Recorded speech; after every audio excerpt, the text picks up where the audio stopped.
whether people are conscious of it or not, like, yeah, okay, I get it. You want to achieve the goal. So do I. I'm a goal digger. But what you really want is this piece of who you become on the way to it. So the thing is really just like it's like baiting you forward so that you can become more of who you are here to become. Don't cheat yourself out of what you really truly want to experience. You're just not consciously yet aware that that's actually what you really want and need for yourself. So now that you know, you can't unknow. Sorry, not sorry. Welcome to Trujectory, the podcast committed to helping you align with who you really are, your true self. The one who is so comfortable with their uniqueness, so in love with life, and so effortlessly able to manifest everything they always dreamt of. I want this podcast to be a resource to help you jump into the driver's seat rather than continuing as a passenger in your own story. Let's understand why we choose to hold ourselves back so we can shed the lies that we've programmed into our minds. We can heal the root causes and step into the epic human that we know we can be. If you're ready to start aligning with your trajectory, let's do it. Oh my goodness, we have Roxy, the one and only Roxy, in the studio today. So Roxy is, oh my gosh, she's a phenomenal light leader master, just emanating divine mother energy. She is a writer, she is a speaker, she's a mentor, she's a podcast host of an amazing podcast, and we'll get into that, you got to check it out. She's a thought leader, and she's the founder of Black Belt Beauty. Oh my gosh, Roxy, thank you so much for being here live from Vegas. How you doing? Yeah, girl, I'm so happy to be here with you. I am excited because I already can tell that this is going to be a wild adventure of a conversation, and those are my favorites. So yes, seriously. Everybody be ready. I know, right? I prep a few questions because I like the conversation to go wherever it's going to go, but I also like to have a few things to touch on that I sort of want to, let people know that you represent and all of those sorts of things. But with so many of my guests, I have, a select few questions. And with you, I've been working on this for 2 months to cull them down so that there's not so many, because there's so many things I want to ask you. I'm just so excited. So I'll try I'll try not to talk in hyperspeed as well, because I'm trying to get it all out. No, it's all good. Don't worry, I can keep up. Amazing. Well, one thing that I absolutely love about what you speak about, apart from just everything and the general tone and vibe and the way I feel when I listen to your content, I love when you talk about your North Star. Oh. Your ride or die, and we'll get into that, but I really quickly want to share a little story with you so I had a bit of a health kick. That sounds like a positive. It was actually a negative at the time. I had seizures began when I was 3 years ago, so I started having seizures, and so that really shifted the way that I could work, the energy levels I had. I can't drive anymore. Like, it really shifted my life in many, many ways. And I was in quite a low place.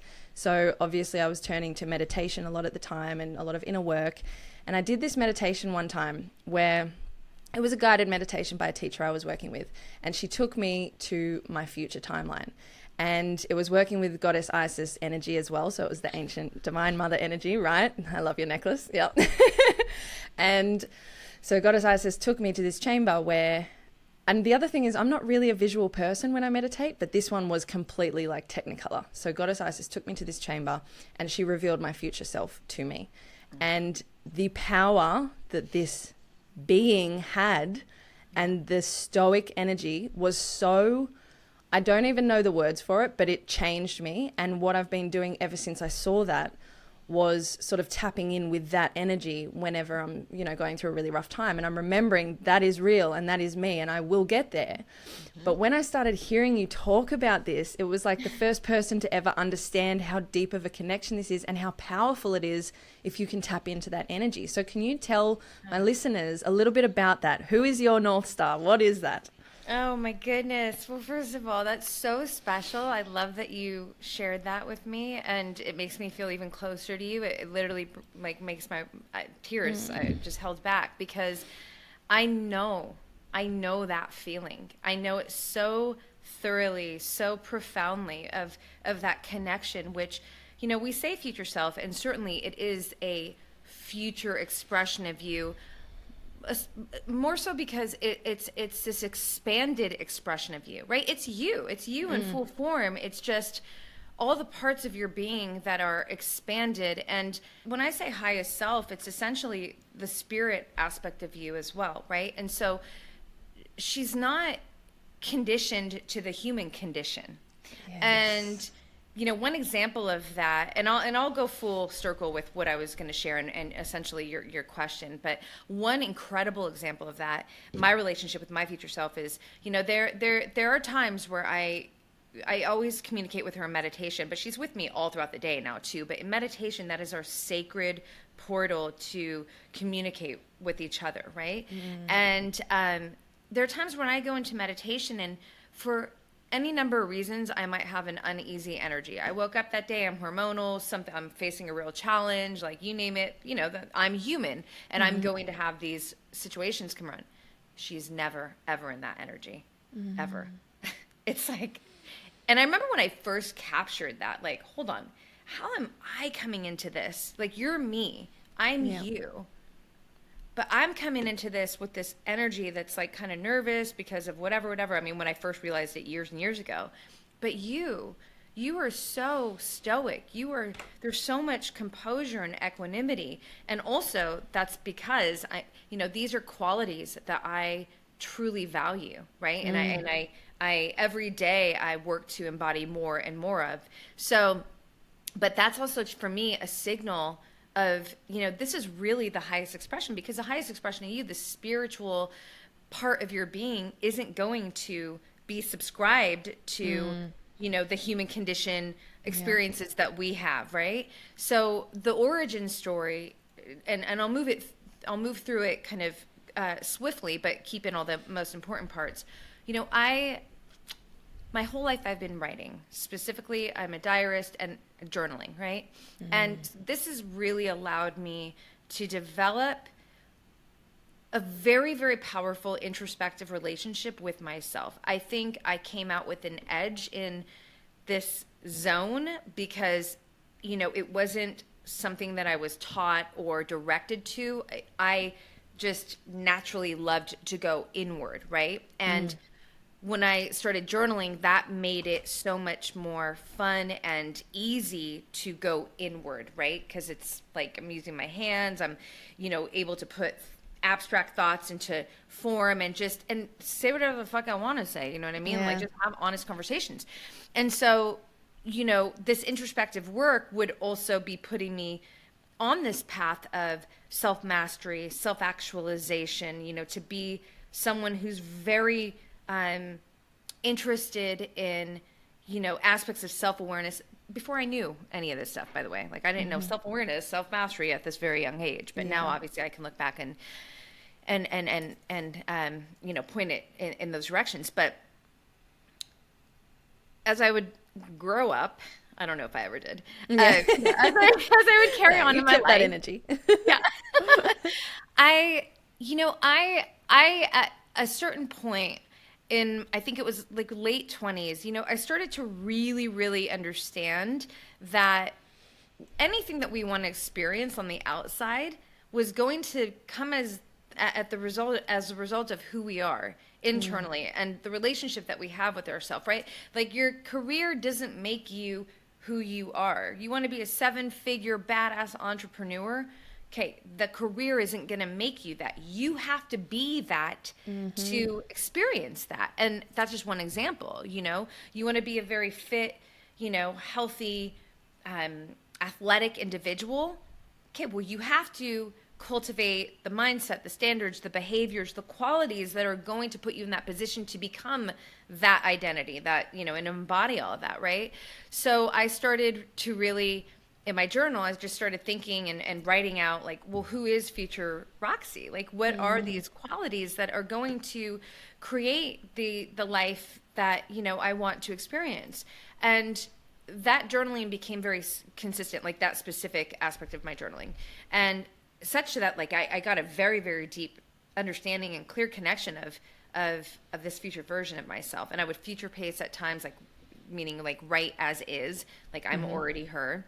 And then when everything went to the fucking next level is when I met her in meditation. And how this happened, it's really like I can see it right now. Like there were stages that where this took place where, first it was like I'm on this path, it's almost like I'm in Egypt walking through a pyramid or something, like it's that kind of energy, truly, like Love candlelight, that. like You you're in a probably tunnel. were. Yeah. Honestly, like I have a deep relationship with Isis too. So Yeah. and then yeah, that would go on for like some time, and then I would come face to face with this, but I didn't see the woman yet. It was more of an energy. When my muse, that's also the name for my future self, right? When she really came into form, is when I saw her, and I was visualizing this future home that I wanted to manifest in my life, and I'm in the master bathroom, and I'm looking at all the details, the shower, the bamboo outside the window, like the big bathtub, and in the mirror, there is my future self. Ooh, there is, and so now she chills. has many names, like so. Yeah. Her name, and still to this day, is also the woman in the mirror. But the woman in the mirror, it's so radical. I know I'm on a tangent now. I'm like, I oh, love it. Love it. But when she showed up in the mirror, and I can really see her, and I can really feel her, I mean, every bit of detail about her, that's when everything really shifted, and the connection, like we formed a relationship. So I think a lot of times in the conversation around future self, it's like, oh, think of your future self, write a letter to your future self. All this stuff is so important. Ask your future self a question. I'm here to say, yes, all of that, and create an actual relationship with your future self, because that's the game changer. That's when you're moving through every single day of your life in partnership with yourself. And I can, tease out some fun examples of actually how that shows up, but I'll end on this before anything further. The idea is to embody your future self, right? You have to become, right? Yeah. Well, how do you do that? Every single day, you have opportunities to do it. Some of them are so sneaky, the way that they show up, because you're not connecting that dot. But when you start to realize it and you start to connect the dot, like one quick one I could just say is like, when I'm going through a challenge, and again, I told you that my future self, my muse, my North Star, my ride or die, all of these names, she's so composed. She's the fucking eye of the storm. Chaos bows to her. And so when I'm in the thick of something and I start to feel my energy, just get a little rumbled, and like I'm kind of stepping away from my center, that's my cue. What would my future self do right now? What is the woman in the mirror? How does she move in these moments? Who is she in the face of battle? And that is right there, becomes an opportunity for me to move into more of the embodiment of her.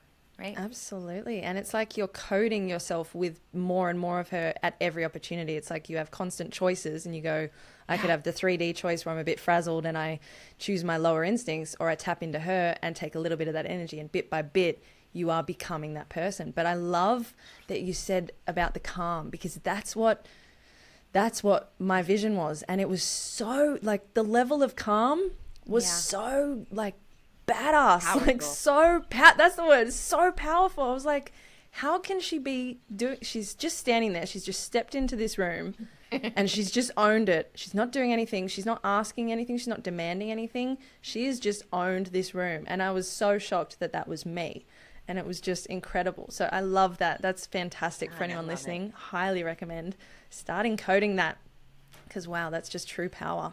So I mean, this podcast, obviously, trajectory. What I hope to help people with in future is to be able to really align with their true selves, so that they can find their true path, which is what trajectory means. It was a fortunate accident, that word that came about.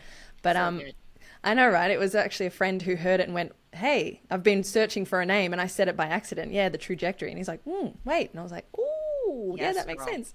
So I want people to all find their trajectory, their true path, but they can't do that until they know who they truly are at their core. So I'd love your advice about, or your opinion, your perspective. What does the true self mean to you? Because I know this term can be thrown around a lot, or the authentic you. What does that really tangibly look like in your reality? It's the essence of your being.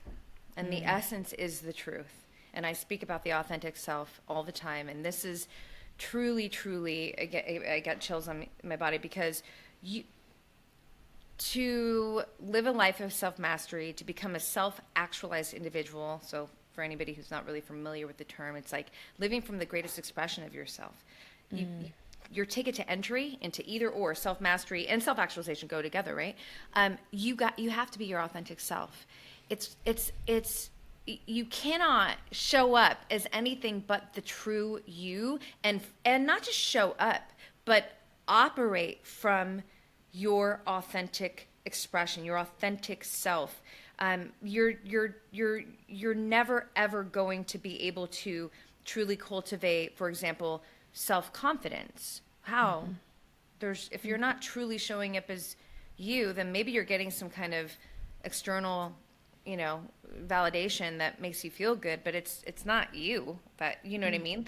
So the authentic self it could be very like nebulous almost. Like, what is that? And especially it gets really challenging because we grow up, we come out into this world and immediately we become programmed, and from family, society, influences, specifically from 0 to 7, age, birth to 7.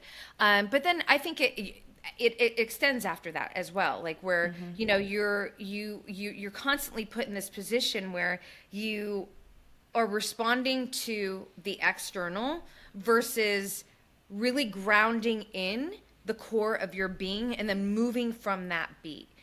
And for some reason, my whole life, and I swear if it wasn't the truth, I would have no problem saying it, because it has been the dominant. It's even if I didn't come out this way, and even if the beginning part of my life wasn't this way, the larger part of my life would be enough to share it, right, in this capacity. But when I tell you that my whole life I functioned from my authentic self, that is the truth. And I have some crazy fucking stories that, like, I look back now and I'm like, how did you do that at such a young age? Make those decisions from your authentic self. So, your self-identity, I have a framework around your self-identity, and your self-identity, your authentic self are very much connected.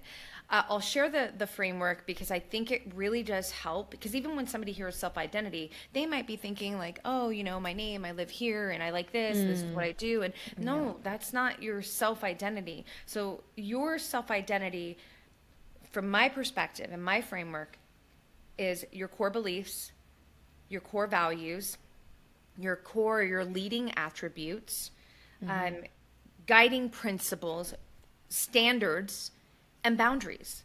And I call it 6 points to the diamond in you, right? It's like these 6 aspects of you. That. And when you start deep diving into each of these territories, like, what are my values? Do I have boundaries? Do I need boundaries?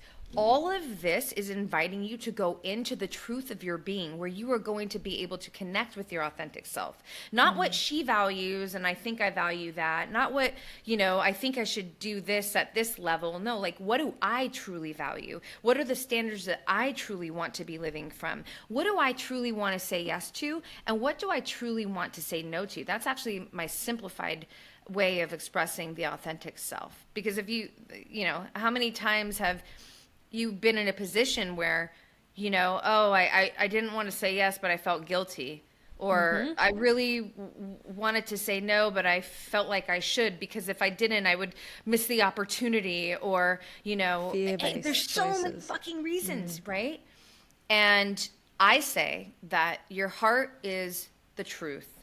Your heart is the voice of your intuition, and that voice is connected with your authentic self. And we live, and we've been groomed to live this way, by the way. We live so high upstairs most of the time, like we're just living from the head space and not the heart space. And I'm an advocate for keeping the heart and the mind working as a team, because I believe that that's how we're designed to actually be functioning with them as a team. But the heart doesn't, like I always say, the heart doesn't fuck around with shoulds. The heart is a sharp yes and a sharp no. And you know, again, it's like such a deep subject for me. I know I'm going on, but the the the the value of standing in your true self and functioning from your true self, my language around it is to stand in allegiance with your authentic self, to be absolutely devoted to your authentic self. When this becomes your dominant MO, your nature, everything changes for you. First of all, you are moving with more self-love, like absolute self-love. You truly can cultivate confidence because you're like fucking just showing up as you, like it or not, take it or leave it. It's going to put you in some hard positions, but you know, since I was a kid, I don't know, for me, not choosing my authentic self felt so much harder than choosing any of the fucking wars that I'd have to face by choosing my true self. Yeah. And I think that at this point, because I get asked about this a lot, and I've done so much questioning, like introspective work with myself, like how has this been your through line? I honestly feel like it's part of my purpose because it's been my through line, the through line of my life. I can speak to it with absolute authenticity and conviction and support other individuals to, you know, guide them to function, first of all, connect with their authentic self, but then to move from this expression of themselves. And that is, you know, that's a core element of my work. So I love that question. And it definitely shines, it shows. And I'm so grateful that you have given us that understanding in your perspective, because I do talk about this quite a lot, but that's just one person's way of explaining it, right? And I think it can be explained in so many different ways, and they tap into people. And I love that you have been your authentic self for majority of your life. I definitely began my life super authentic, like nothing could stop me. Had a couple of experiences at school where I kind of got, you know, you stop now. And I turned to people pleaser mode. And that lasted for almost 20 years. So it's coming out of that over the last few years that's been really hard. And it's been really mind blowing to look at how many ways I haven't chosen myself in the past and how many boundaries I didn't have and how important these things are. And like you're saying, your core values, I didn't recognize and take the time to look at what my core values were until this year. And that already has changed everything. And I've gone, oh my gosh. And it also makes sense of everything. I go, oh, like my core values are truth and freedom.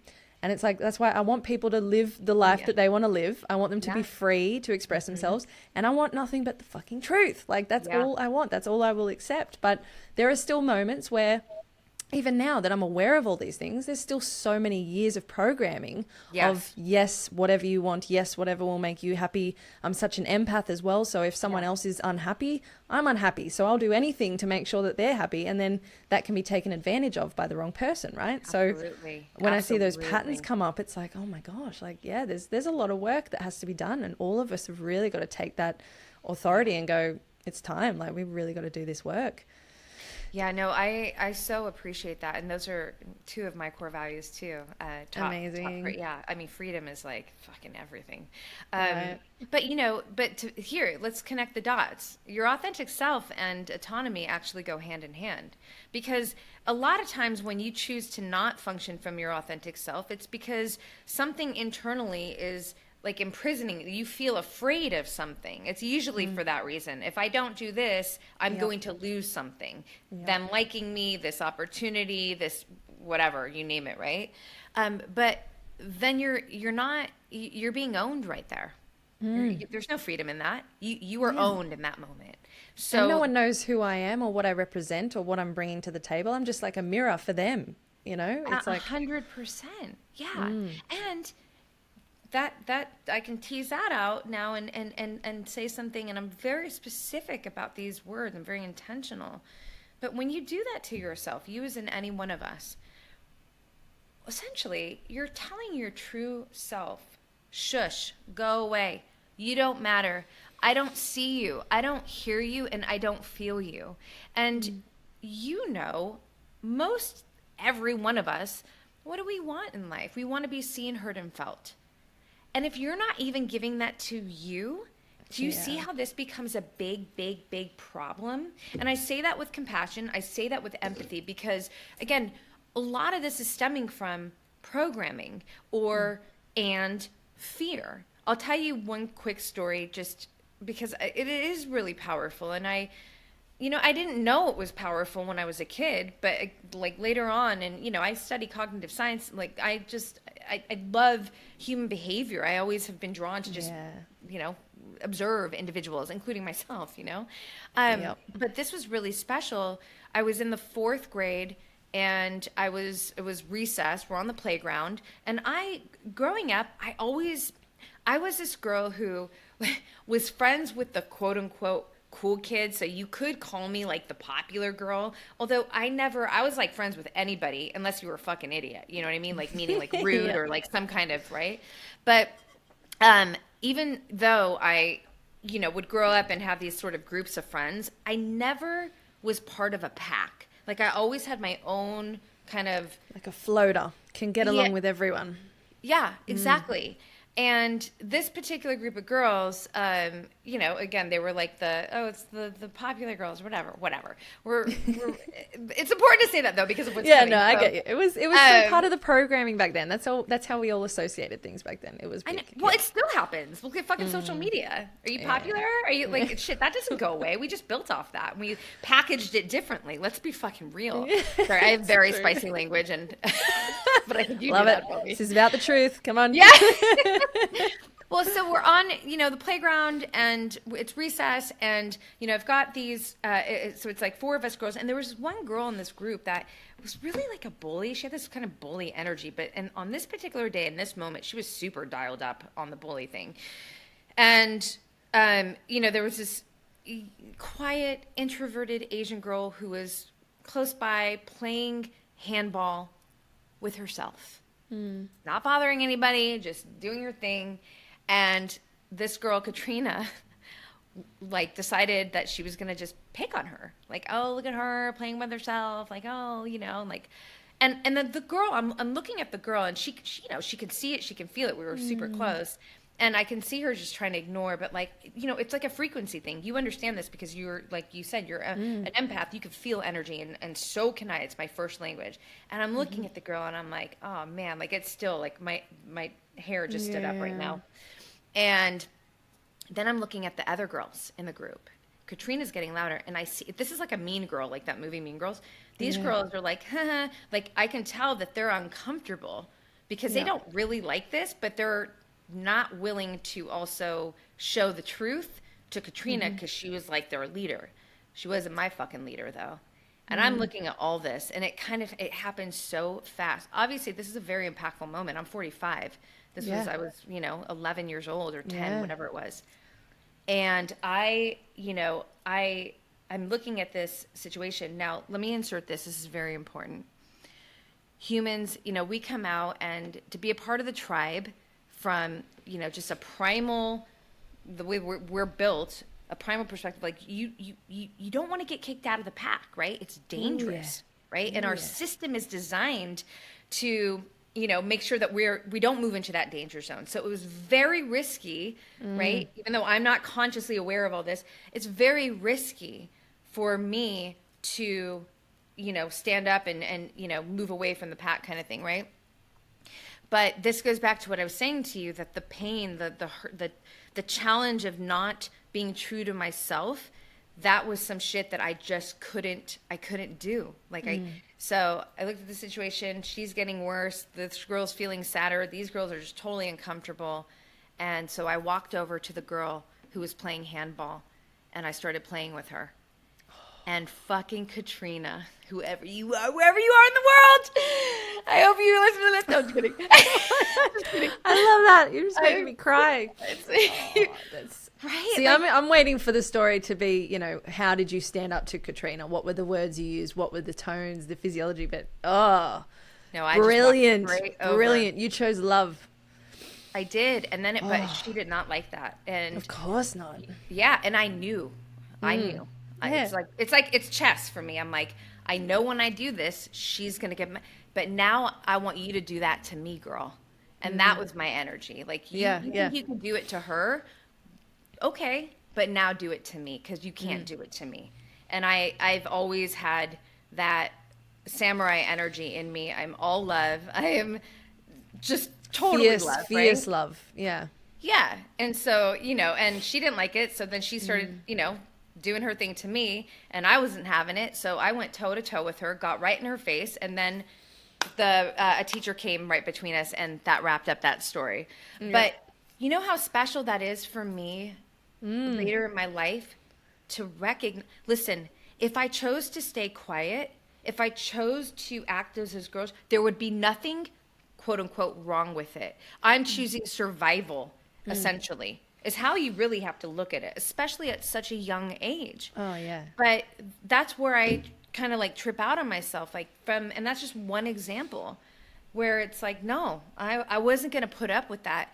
I wasn't going to let somebody else dictate, tell me how I need to behave, especially when she is not behaving nicely, decently. So yeah, it's a really special story for me to be able to hold, and it holds me so deep in my purpose. It's like, yeah, Roxy, you came out with this edge to support women, because I focus my businesses with women, but the whole thing is that when you choose your authentic self, you have to be ready to face the battles. You have to be ready to let people down. You have to be ready to get super uncomfortable. So I am not promoting a risk-free, an easy, feel good the whole fucking way path. Far from it. Your heart respects you way too much to, put you on some kind of path like that. There's no such thing as a path like that. You either are suffering because you're not being true to yourself, or you're going to, be taking some punches by being true to yourself. And I choose the punches from the authentic path, because at least I can become, first of all, I can hold myself with more respect because I stand in myself, but also I'll always find ways to grow from my experiences, Yeah, absolutely. Wow, that is so powerful. Thank you for sharing that. That's incredible. And that must be so, like you said, just so amazing for you to look back and go, I was doing that at that age. Like, that's incredible. And it's just completely, it's continued. You're still that amazing person. I can imagine you playing handball with someone right now who needs the help. I want to shift a little bit into work and career, because this is something I'm really passionate about. When I was working ever since I was really young, I was surrounded by a bit of a scarcity mindset around money, and got to work really hard to get anything, and you got to start working now. And so I was like, okay, done. I'll start. I started at 12, and I just continued working and working and working until I got until I got to 17, and then I started working in an office job, and that really destroyed my soul. I'm a creative, and I hadn't yet had the chance to express that. I was dancing and doing some singing and stuff, but I hadn't actually, gotten any opportunities really I wasn't living in a town that was overly creative, really. It was quite dense. And so I'm so passionate about people finding work that they love, because look, we spend so much of our time doing work, and it shouldn't be work. It should be purpose, and it should be able to be spread, and something that feels effortless, and something that lights you up every day. And it's just like this continual, perpetual up leveling of what you love, and just following the fire and moving towards that. And that's what I want to see people do. And I see you doing that. But for people who might be listening, who are in that situation where they're in a job that they really don't like, and they're listening to someone like you going, wow, she's doing all of these amazing things, and you're living Vegas and LA, and you've got studio production team, you've got so many things going on, it's incredible. What was that journey like for you? And I'm sure it's huge, so if you can give us the Cliff Notes version, because I still have more questions. No, journey. for sure. I know. Like, Roxy rabbit holes. It's so easy for me to go into endless ones, but I love it. Yeah, it's it is absolutely a big journey, and it's especially with someone like myself who, again, I'm always gonna be authentically me, and if I want to be here, I'm gonna be here, and if I don't, I'm out. Which is not me being. It's not that I'm like flimsy, or I can't hold it down, or it has to be super sexy for me to be into it. No, it's because I'm so deeply connected to my heart, to the true aspect of my being. I know when something is for me or not for me. It's like a flower. If I start to wilt That's not for me. I'm not supposed to be there. I'm It's a supposed to, superpower. Yeah. you know what I'm saying? Like, put me in a hard position and I will still be perky. Yeah. In fact, I love it. You know, I love challenge. And so, yeah, my journey was definitely, I call it like I came out with the maverick gene, right? So I was going to do it my fucking way. And that's just how it went down for me. You know, I didn't do the traditional go to college, go to university. It looked, when I was a kid, it looked like I was going to go that route. Like, I was a competitive runner. I wanted to go to the Olympics. And so, you know, the Olympics and go into the college, like it all kind of was packaged together. But my family life, you know, parents were separated at a young age. And then, you know, first I was living with my dad when my mom left. And then we went and lived with my mom. And in those teenage years, you know, just a lot of things started to shift. I started surfing, and then I really didn't care about anything except surfing. And I decided that I was going to move to Hawaii with my boyfriend after high school. And so I did. And I would live, you know, Hawaii's forever home. And yeah, so Kauai became home. And then I moved to Oahu for several years after that. And during that time, you know, in terms of work, you know, there were definitely years where I had a job, right? I wasn't thinking about career. It was like, you make your money, you get off, and you go live your life kind of thing. But my jobs still had to be something that, you know, I was okay with being there, you know, like I had some kind of fun element in it. And when it really started to shift is when I started to actually think about a career versus a job, right? And there were so many, you know, I'll go through them really quick. You know, there was a portion where, you know, I'd started getting into the makeup, freelance makeup, which would then later become the largest part of my career life. But there was like an interception for several years where I started to work with a partner and other people. I moved to New York City doing events that were centered in dance music and had elements of fashion. For me, I always had this entrepreneurial spirit, though, and really it was this mindset of I don't want a cap all over me. Like, I'm willing to put in whatever it takes to bring in as much as I can, right? And ultimately, it really came down to me wanting to experience more of myself, which is what I actually believe we're all here to do, is to ultimately learn more of who we truly are throughout our life, and then continuously develop this expression of our being and put that out in the world, you know, share that expression. And when you don't, you're suffocated and it feels like shit. It doesn't feel good, right? So again, I'm just moving through this pretty swiftly, but I would move to New York, and then New York was an incredible part of my life as well. You know, I mean, cause you know, it was in my 20s, again, 45, and whoa, you know, like who you become, you know, especially back then too. I mean, it just, I was born, I wasn't born in New York, but I was born to live in New York, because by the time I left that city, I moved there and I didn't know anybody. I met somebody I knew for like a month, but I didn't know anybody. And it was this calling of, I gotta be here. I got to be here, and I did. And by the time I left New York, I mean, I could tell taxi drivers, like, no, go this way. Don't take 6th Street. Like, go, you know what I mean? Wow. And I'd done it. So I was ready to move on. But yeah, and then again, the makeup part of my career life was a big part. You know, it was a freelance career. And you want to talk about character building. You want to talk about work ethic. It's a very, very different approach to work when you don't know when your next job is coming, versus you got the steady paycheck.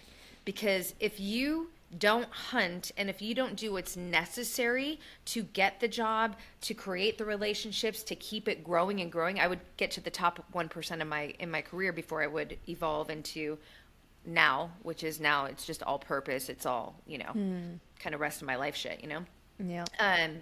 But if you don't develop this work ethic and have this consistency in your attitude and your fortitude and your perseverance, especially freelance, like the amount of rejection that I have faced is brutal, you know, but it's par for the course. What are you going to do? You know?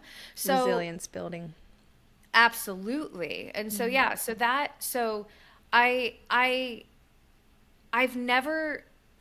say this like, it's like the scenic route versus the paved route. This is just my kind of framework around it.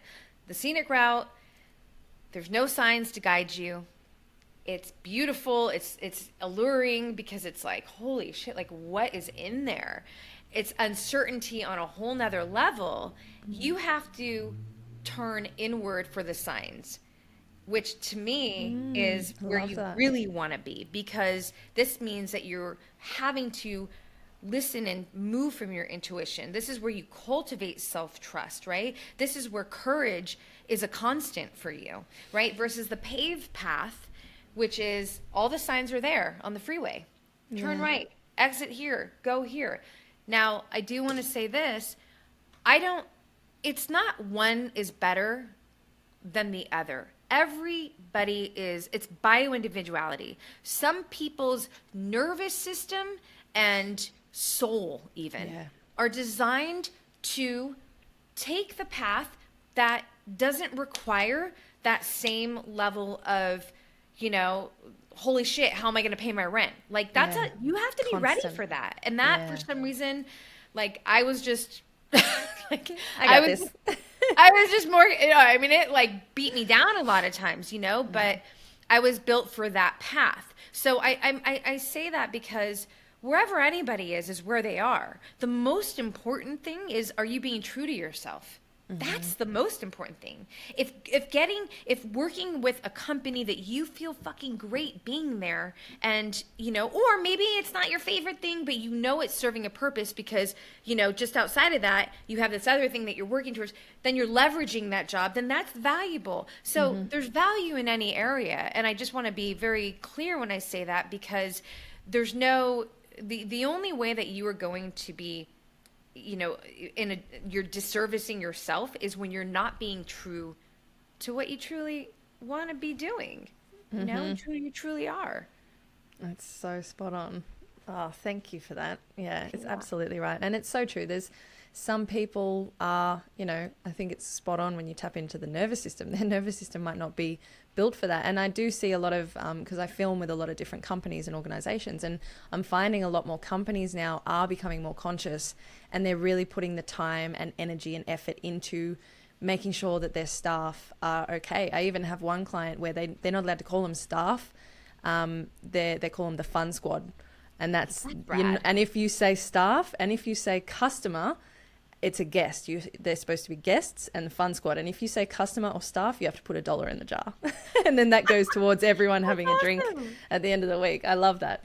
There's definitely more of that. So I don't think it's like people listening to this have to go, oh, I have to figure out my own business and I have to do it my own way. Oh my gosh, that's so overwhelming. No. It's like, no, that might not be for you. It might be that you just need to do a little bit of art in your time off, and you actually enjoy your job or something. Or maybe it's a blend of both in your journey. Maybe you start here and then you move there, and or the reverse, and so that, again, there's no wrong move. It's just, are you making a true move? And that's the most important question to ask yourself. And true moves, I say, they're the only moves that come from the heart, and that's your authentic self. I love that. That's so true.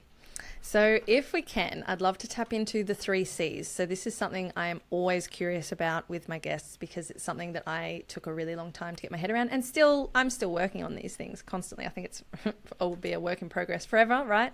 But the 3 C's to me are clarity, confidence, and consistency. And I like to know how people, for starters, I'm such a creative person like you. You have so many talents in so many areas.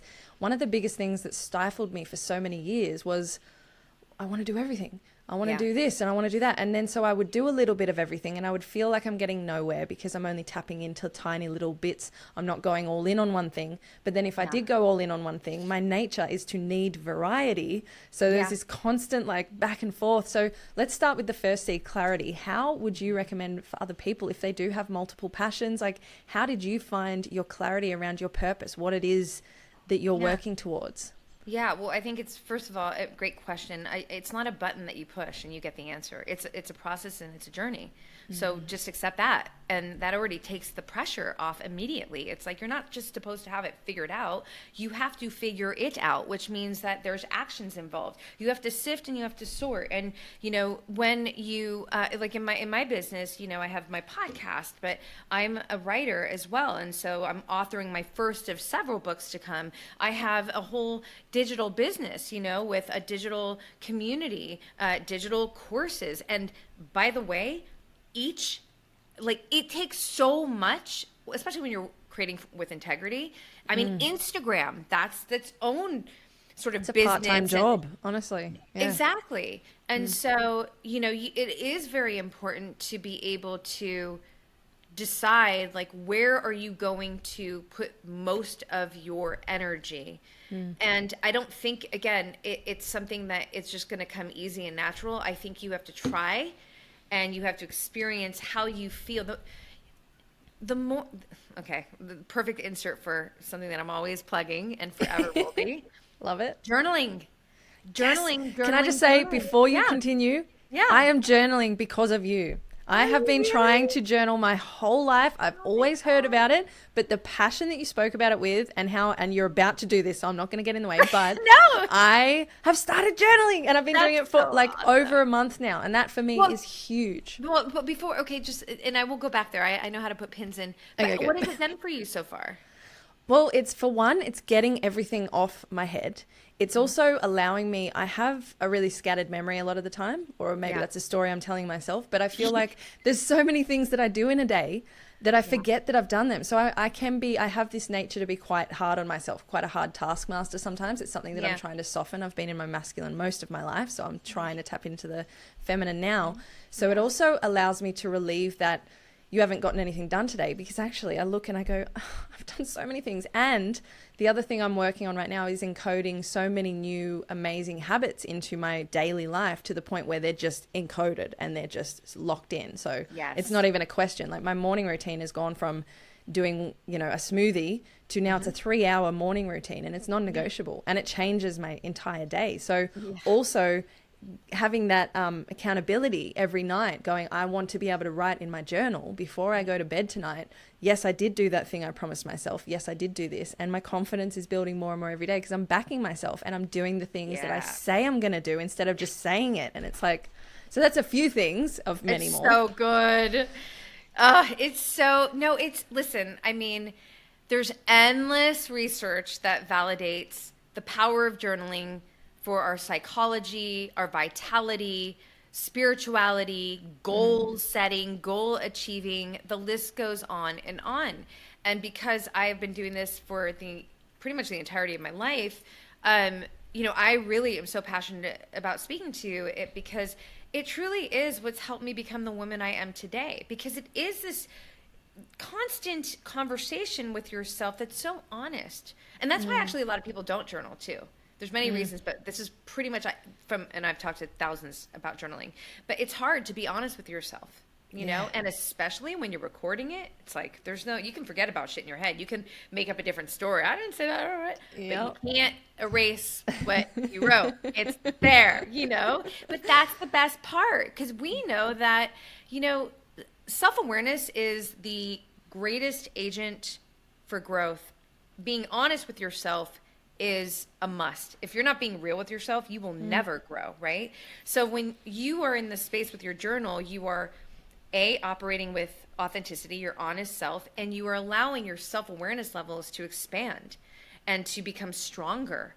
And the more that you do this, the more you make it, you could call it a practice. I love referencing it as more of a ritual, because it does really put it more into this feminine energy. Not that there's anything wrong with, you know, pursuing it from this more of a masculine energy, but I find, especially because my work is with women, you know, to really, for women to really feel called to it, and not feel like, oh, it's another thing on my to-do list. It's that ritualistic, because rituals are like it's an experience with heart and soul, versus a task I got to get done, masculine, move, like check, right? Again, nothing wrong with that, but I'm just saying, I think that approach makes it more invigorating and alluring for women to actually get into their journals. But yeah, I'm going to circle back now why journaling even came into the picture, because the clarity aspect of what journaling can give you, like how clear you become when you are taking it out of your head, and you're inviting yourself into questions. Like, questions are so valuable. In my mentoring, coaching, business, in addition to myself. Like right when you think you've asked yourself all the questions, I want you to actually keep going. But why? But what about that? Like, and what if that? Okay, and then what if that? Because you'd be surprised how many times people stop short. And I've seen it in my coaching. Like, it's funny. Like, you know, someone like will be in a moment and I'm asking them a question. I don't know. I'm like, yes, you do. I'm like, what? And then the answer's in them. They just needed to ask again, and then they're able to extract it. Journaling really helps you do that. So, you know, hands down for clarity, you know, that's my go-to tool. And then, you know, I mean, there's obviously other modalities that can really shift. Like I'm trying to play back like what under the context of clarity that we were talking about. If you're someone who has, you know, a lot of passion, a lot of talents, and, you know, here's a very easy, supportive, kind of, what's the word I'm looking for? Signal. It's my dinner time. That's why I eat dinner at 3, 4 o'clock.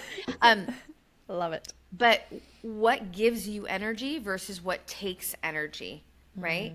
And so if you're doing 5 different things and 2 of those out of the 5 gives you energy, well, then there's some clarity right there around maybe you need to be redirecting more of your focus there and eliminating these other, you know, 3 things, or just, you know, doing less of them if you can. So journaling and what lights you up and what takes energy from you. I love that. That's really good. And even what you were saying at the start, I can't remember exactly how you put it, but it was so profound for me, particularly because it's sort of like you don't necessarily just know. You have to try. That's it. You have to step into it. And that's what I'm finding myself with just stepping into this podcast finally. I've been playing it out in my mind for years, for 7 years, going, got to do this. I got to do it like this. Oh, it's not right yet. I'm not right yet. It's not the right time yet. This and that. The thing is, all of those questions that kept circling around in my head, I am discovering with each step of action that I'm taking.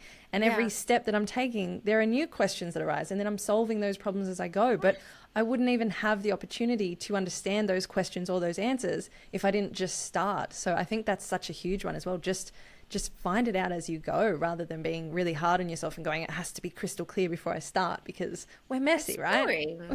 Well, and it's also boring because, you know, I believe that whether people are conscious of it or not, it's like, yeah, okay, I get it. You want to achieve the goal. So do I. I'm a goal digger. But what you really want is this piece of who you become on the way to it. You don't want to shortcut yourself out of that. You need to go through whatever it is you need to go through to discover more of the parts of your being in every aspect. And that actually influences how you're growing and changing, right? To get to the thing. So the thing is really just like it's like baiting you forward so that you can become more of who you are here to become. And so I think that that's such an important piece to keep in mind for anyone who wants it fast now, shortcut, make it perfect. It's like, dude, stop. Like, don't cheat yourself out of what you really truly want to experience. You're just not consciously yet aware that that's actually what you really want and need for yourself. So now that you know, you can't unknow. Sorry, not sorry. Yeah, I know. I'm like, whoa, this one's just like really sunk in. That's brilliant. It's so true. That's such a great way to reframe it. Okay, so the second one is confidence. I mean, we've tapped into this a little bit already. You sort of came out the gates, bam. But have you had, let's tap this into one other question I wanted to ask. Sure. What do you do if you have a day where you're just like, I just don't have that motivation, or do you get days ever where you stop believing in yourself every now and then? Or are you constantly...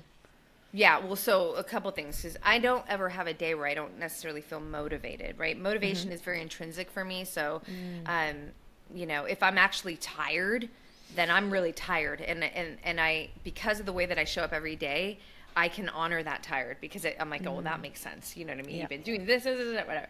So moving that out of the way now, do I have moments where my confidence is being challenged, where sort of worry or doubt about how things are going to play out come in? Absolutely. Of course. I am just all in from my true self, figuring it out as I go.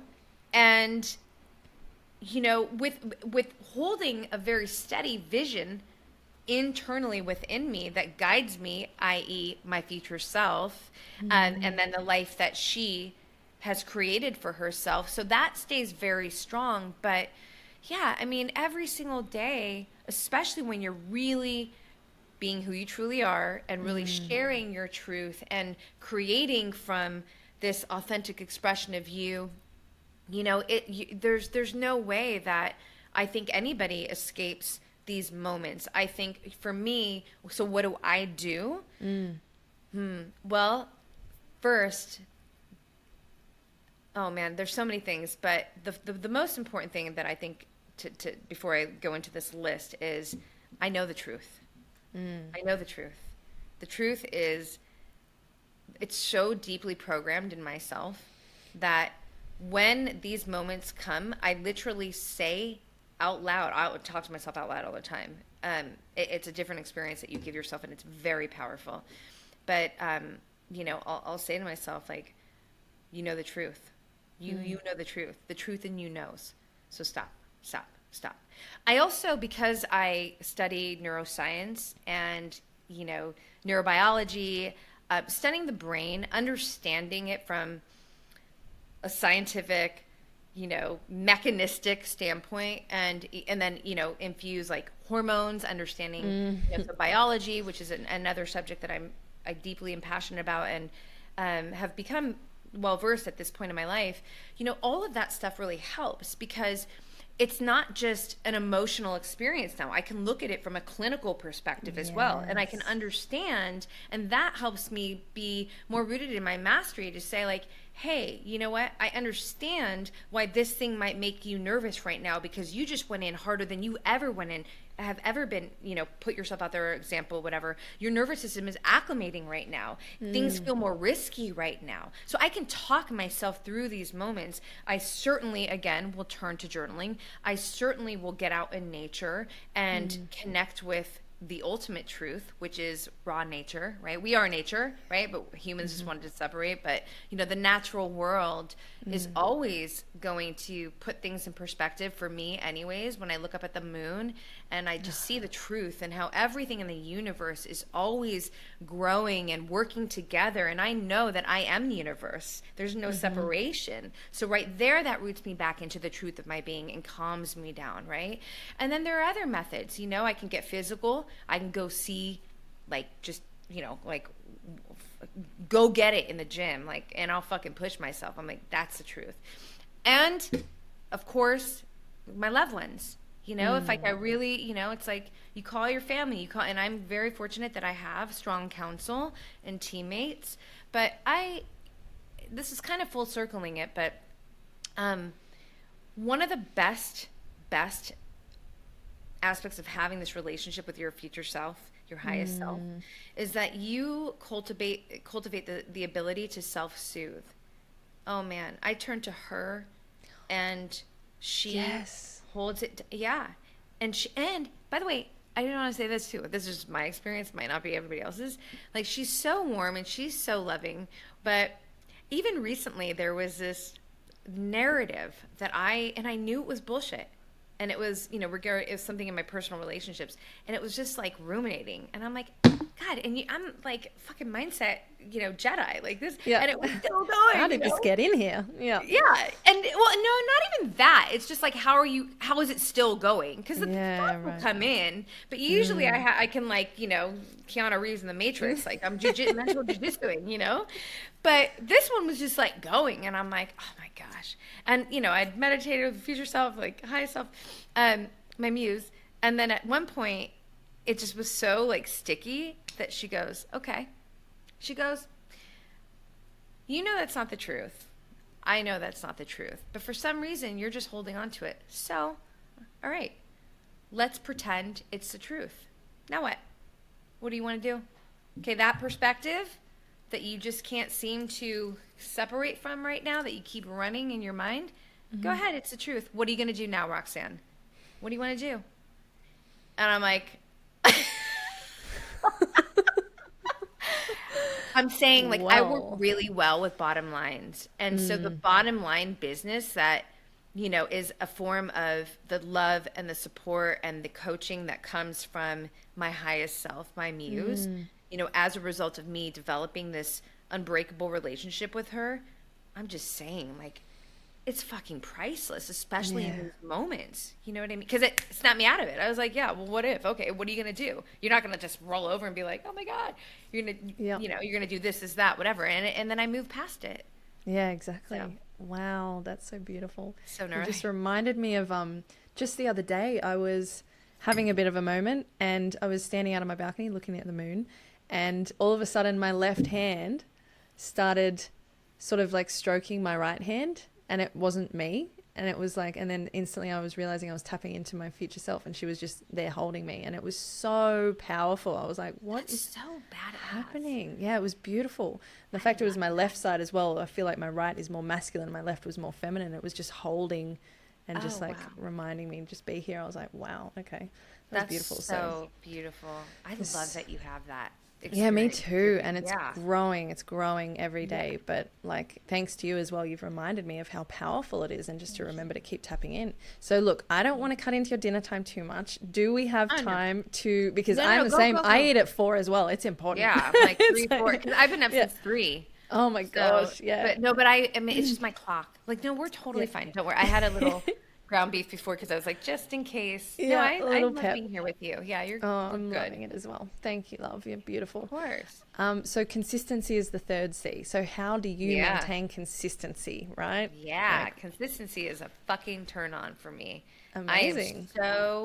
Because you can't accomplish anything that, especially something great without consistency. Like I call it the magic pill. Yeah. And it's it really demonstrates your standards, your behaviors, and obviously it's what's forming the habit, right? So, I mean, name one thing that any goal that any one of us would want. Oh, healthy, more money, like, relationship with yourself that's loving, like, all of that is going to come down to how consistent are you in the work that needs to be done in order to achieve the ideal, the vision, the goal, right?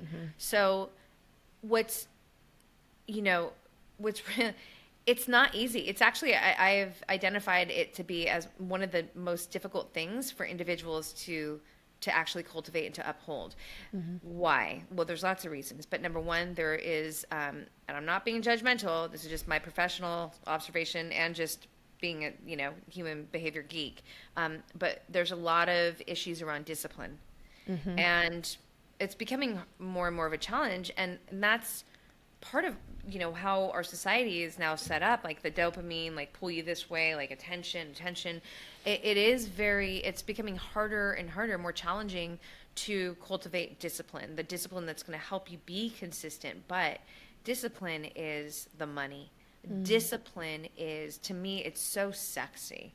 When you look at someone who has discipline, I mean, there's like whether you like it or not like it, it's just hard to not respect that aspect of their being, especially because it's so challenging, right? Yeah. So, yeah, I put a premium on discipline, and I absolutely am a huge advocate for, the power of consistency and how it relates to, the life that you're building.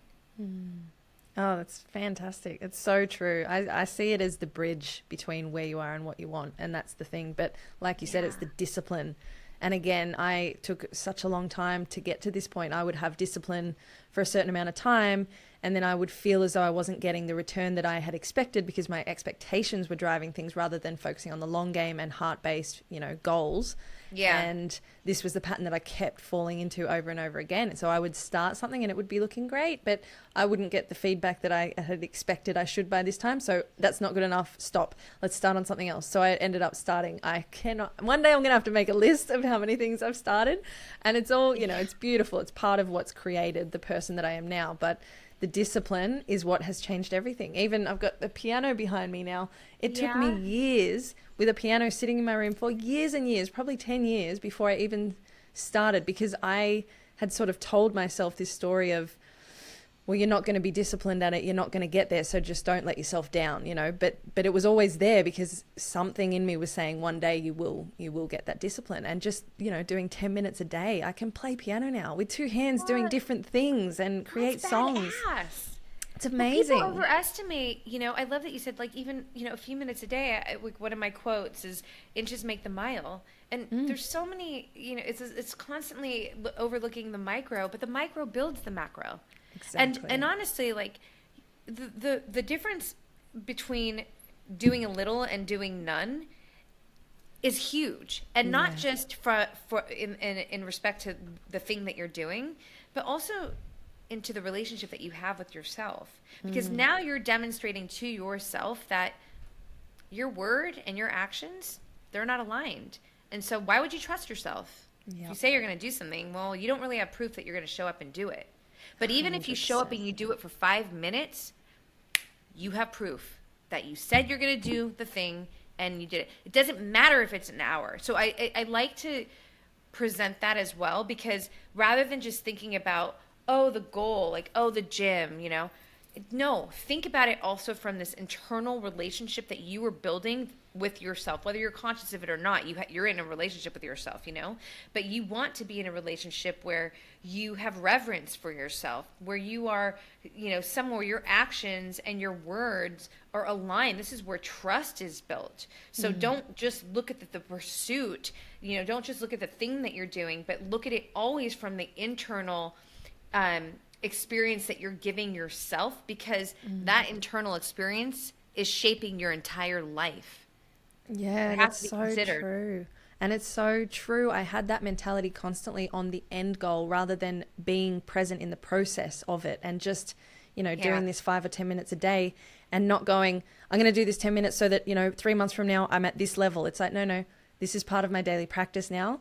And I'm using this also as a presence meditation. I'm using it as mindfulness, and I'm getting creative, and I've got beautiful sounds coming in my ears. And you know what I mean? It's so many gifts that you can get when you can just be with the process rather than worrying about the outcome.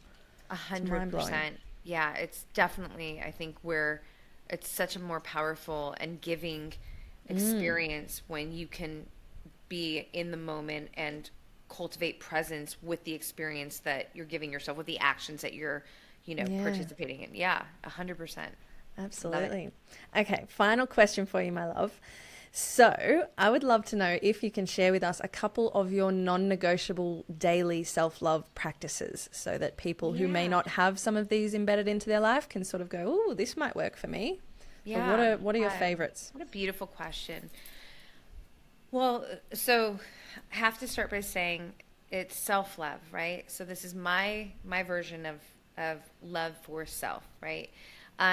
Because I never, you know, I share ideas, but they're always just an invitation for you to think about how you're thinking, for you to think about how you're living internally and externally, but they're never to be, I'm not prescribing necessarily, like, this is the way, right?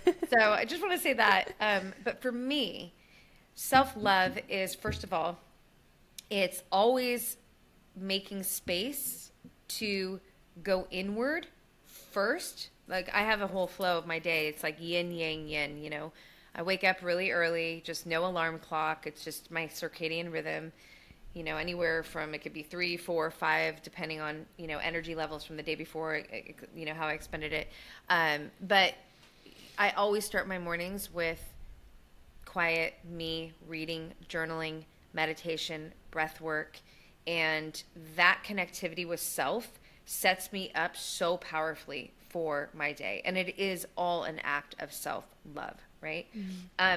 The other aspect of self-love that is a non-negotiable for me is, you know, I have certain standards, and they're important for me to, and I don't have to consciously think about it necessarily, but there's just a certain way I like to show up for myself in my life, which is really centered in integrity, or rooted in integrity. So, like, I don't half-ass anything. I'm a full-ass kind of girl in every aspect of, you know, of where I'm doing my thing. I love that, you know? Tagline. I'm a full-ass kind of girl. You know? I love that. Exactly. And so, you know, like I want to, I mean, you see it in my home, in my space. It's how you do anything is how you do everything kind of thing, how I show up for my work. I'm not going to cheat on myself. I'm not going to, meaning like, I'm going to do the hard things. I'm going to do the things that I said I'm going to do. If I'm at the gym, I'm not going to cheat myself out of doing the last set because I'm tired. Fuck no, I'm going to go and I'll go to failure and I can be satisfied with whatever that is. And that's just one example. But self-love to me is being honest with yourself at all times and showing up with your best, whatever your best is in that moment, right? Because your best is going to look and feel different every single day. But you just have to be honest. Like, are you truly giving it your best? For me, I have to be honest with myself and stand in my highest expression throughout the day in everything that I'm doing. So yeah, it's self-connectivity. It's not shortchanging myself, not making excuses, doing the hard things that I know are necessary and important for me to create the life that I envision for myself in my heart. And also, this is another important piece here, but self-compassion lives in self-love for me. Like, there's many components to self-love, right? I see self-worth, self-respect, self-compassion. And, I'm all in and I'm playing really hard every single day, meaning like going for it, right? And so there are moments where maybe I miss the mark. Maybe, I'm just having a harder time calibrating myself in a certain way, whereas like, it could be an energy thing, it could be a mental thing, whatever it is. But self-love too, for me, I know you said non-negotiable, and I don't know if I would necessarily classify this as a non-negotiable, but I think it's important to put in this conversation at this part, is, that I am very compassionate with myself. And I actually frame self-compassion as a high-performance tool because it allows me to have my human moments. I'm a human. I'm going to have my moments, I'm not pretending to be this like, oh, I'm a superhero, like all the time. No, fuck, man. Like, I'm not, like, yes, I'm a very strong woman. I'm a very empowered, capable woman, but I'm still, I'm a rose, right? The rose has thorns. It'll fuck you up, but it's soft. It's, it's supple. And there are moments where, maybe facing that rejection was hard, or maybe I messed up and that was hard, or maybe whatever. I am not going to beat myself up over in these situations. I'm not, I also don't baby myself. It's just me saying, Roxanne, I see you. I feel you. I hear you. Okay.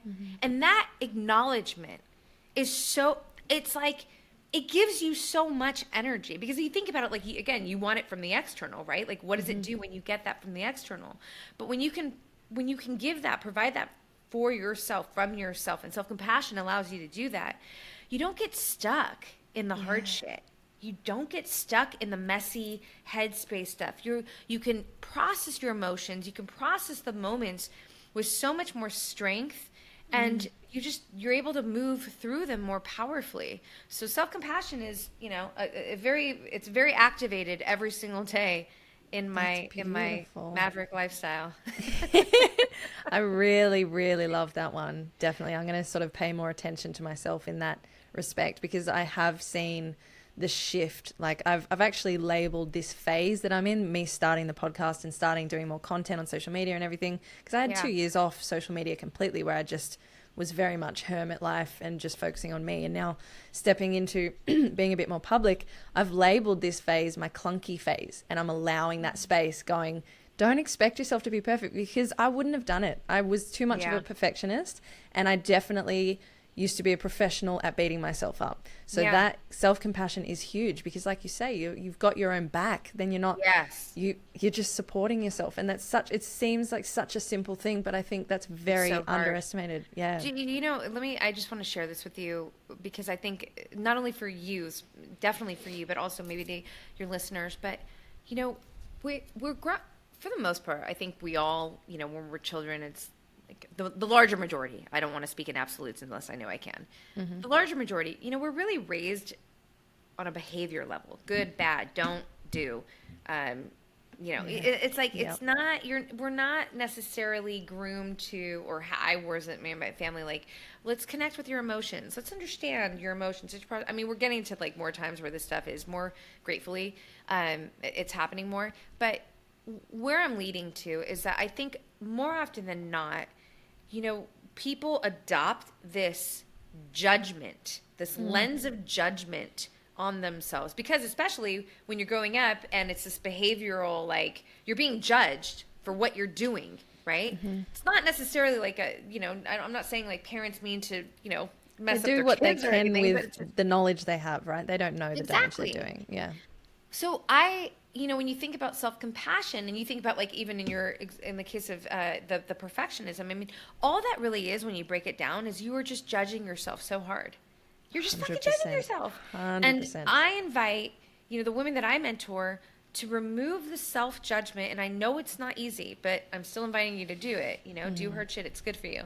But remove the self-judgment lens and put on what I call the student lens, because a student is always curious, right? A student isn't going to hold back from trying, because the student just wants to learn and to understand, to comprehend. And the only way that the student's going to be able to do that is by application, by trying, right? So judgment isn't a part of that process. Yeah. But judgment, you can't, this came to me one day when I was journaling in the airport years ago, and it was so profound. Like, I can visually see this moment, but I was like, you cannot be learning and judging at the same time.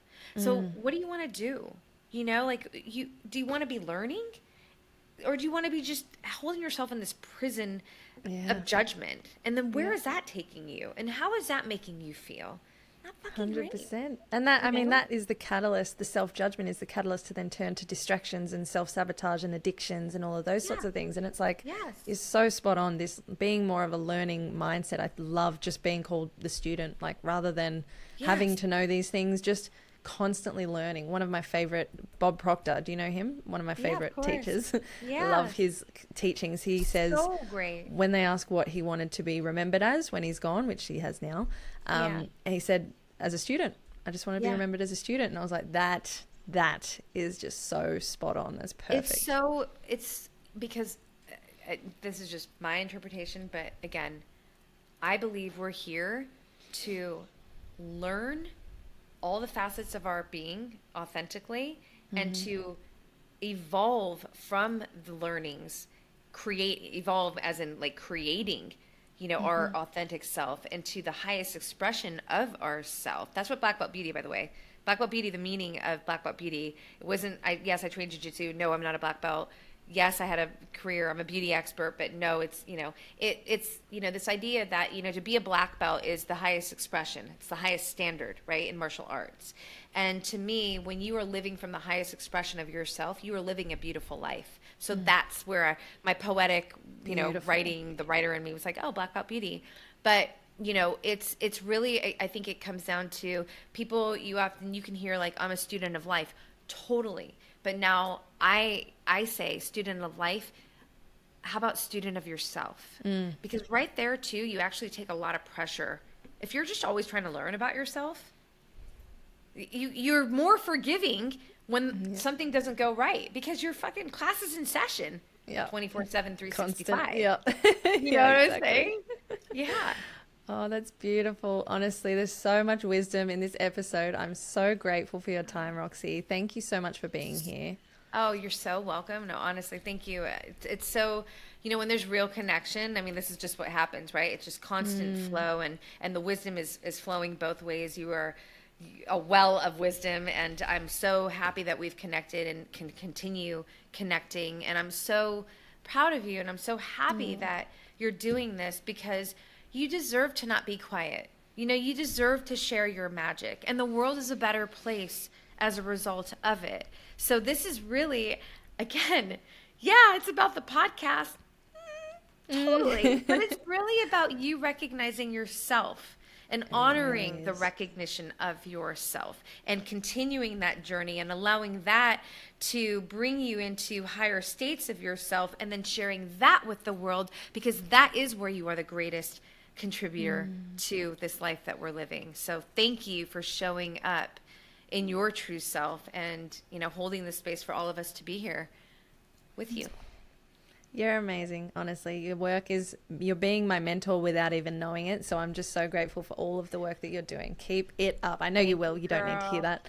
But yeah, she's got this. She's kind of got a handle on this life thing, I think. I will take all the high fives and encouragement. I'm never too good for that. Trust me.